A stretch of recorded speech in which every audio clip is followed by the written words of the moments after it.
ശരീരത്തിൽ നഷ്ടപ്പെട്ട ഊർജ്ജം തിരിച്ചു പിടിക്കാൻ വേണ്ടിയിട്ടാണ് മലയാളികൾ നമ്മൾ ഈ കർക്കിടക കഞ്ഞി എന്ന സമ്പ്രദായം തുടങ്ങിയത്. മൺസൂൺ കാലഘട്ടത്തിലാണ് നമ്മൾ ഈ കർക്കിടക സമയം പറയുന്നത്.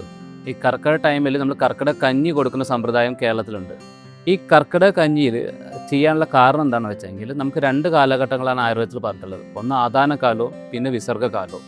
ആദാനകാലം എന്ന് പറഞ്ഞ സമ്മറും വിസർഗകാലം എന്ന് പറഞ്ഞ വിൻ്റർ ടൈമാണ്. ആദാനകാലത്തിൽ ശരീരത്തിൽ നഷ്ടപ്പെടുന്ന ഊർജ്ജം, അതായത് സൂര്യനിൽ നിന്നുണ്ടാവുന്ന അധിക ചൂട് കാരണം ശരീരത്തിൽ നിന്ന് നഷ്ടപ്പെടുന്ന ഊർജ്ജത്തിനെ നമ്മൾ തിരിച്ചു പിടിക്കണം.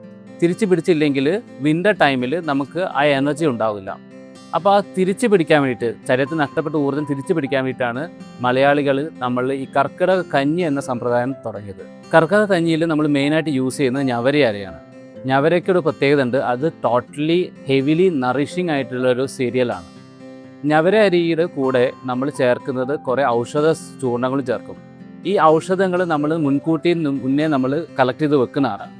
ആ കളക്ട് ചെയ്ത് വെച്ച ഔഷധങ്ങളുടെ കൂട്ടും പിന്നെ ഞവര അരിയും പിന്നെ അതിന് മെയിൻബോഡിയായിട്ട് നമ്മൾ തേങ്ങാപ്പാലും ശർക്കരയൊക്കെ ചേർത്തിട്ടാണ് കഞ്ഞി നമ്മൾ ഉണ്ടാക്കുന്നത്. ഈ കഞ്ഞിക്കൂട്ടിൽ നമ്മൾ ഉപയോഗിക്കുന്ന ഔഷധങ്ങൾ റോ ഫോമാണ് ഇപ്പോൾ ഞാൻ കാണിച്ചു തരാൻ പോകുന്നത്. നമുക്ക് ഒരു 6 അരികൾ നമ്മൾ ഇതിൽ പറയുന്നുണ്ട്. അരികൾ എന്ന് പറഞ്ഞാൽ ഞവരരി കൂടാണ്ട് മറ്റ് അരികൾ നമ്മൾ വരുന്നുണ്ട്. അതിലൊരെണ്ണമാണ് ഈ കുടകപ്പാലരി. ഡൈജസ്റ്റീവ് സിസ്റ്റത്തിനെ കറക്റ്റ് ചെയ്യാൻ വേണ്ടിയിട്ടാണ് ഈ കുടകപ്പാലരി നമ്മൾ യൂസ് ചെയ്യുന്നത്. അതേപോലെ കാർഗോഗിലരി ഇതേപോലെ തന്നെ ഡൈജസ്റ്റീവ് ആക്ഷൻ ഉണ്ട്. പിന്നെ അത് കൂടാണ്ട് സർക്കുലേറ്ററി സിസ്റ്റത്തിനെ എൻഹാൻസ് ചെയ്യുന്ന പ്രോപ്പർട്ടിയും കൂടി കാർഗോഗിലരിക്ക് ഉണ്ട്. അടുത്തത് ഇതുപോലത്തെ ഒരു എഫക്റ്റീവ് ആയിട്ടുള്ള ആക്ഷൻസ് ഉള്ള ഒരു അരിയാണ് വിഴാലരി. കൂടാണ്ട് ചെറുപുന്ന അരിയുണ്ട്. അരി കൂടാതെ നമുക്ക് മറ്റ് ഔഷധങ്ങൾ വരുന്നതാണ് മുത്തങ്ങയുണ്ട്, ഇലവർണ്ണമുണ്ട്, ചുക്കുണ്ട്, കുറുന്തോട്ടി വേര്, പിന്നെ നമ്മൾ ഏലക്ക വരുന്നുണ്ട്. ഇതിൽ പെരുംജീരകവും നോർമൽ ജീരകവും വരുന്നുണ്ട്, ഉലുവ, മല്ലി, ജാതിക്കയും ജാതിപത്രിയും. ഇതിൻ്റെ എല്ലാത്തിനും ഒരു എഫക്റ്റ് വെച്ചിട്ടുണ്ടെങ്കിൽ നമുക്ക് വേണ്ടത് ശരീരത്തിൻ്റെ ഓൾ ഇൻറ്റേർണൽ ഓർഗൻസിൻ്റെ ഒരു ഇക്വിലിബ്രിയം അച്ചീവ് ചെയ്യാൻ വേണ്ടിയിട്ടാണ്. അതിൽ നമ്മുടെ ആക്ഷൻസ് വരുമ്പോൾ ഹാർട്ട്, കാർഡിയാക് പ്രൊട്ടക്റ്റീവ് ആണ്, ലിവർ പ്രൊട്ടക്റ്റീവ് ആണ്, കിഡ്നി പ്രൊട്ടക്റ്റീവ് ആണ്.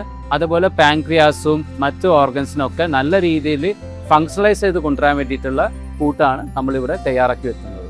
ഈ ധാത്രിയുടെ കിറ്റ് നമുക്ക് നമ്മുടെ ധാത്രി ഹോസ്പിറ്റലിലും അതേപോലെ ധാത്രിയുടെ വെബ്സൈറ്റിലും അവൈലബിൾ ആണ്. നിങ്ങൾക്ക് അത് ഓർഡർ ചെയ്ത് വാങ്ങിച്ച് കഴിക്കാവുന്നതാണ്. പാക്കേജ് എടുക്കുന്നവർക്കും നമ്മളിവിടെ കഞ്ഞി സെപ്പറേറ്റ് ആയിട്ട് പ്രിപ്പയർ ചെയ്ത് ഇവിടെ കൊടുക്കാറുണ്ട്.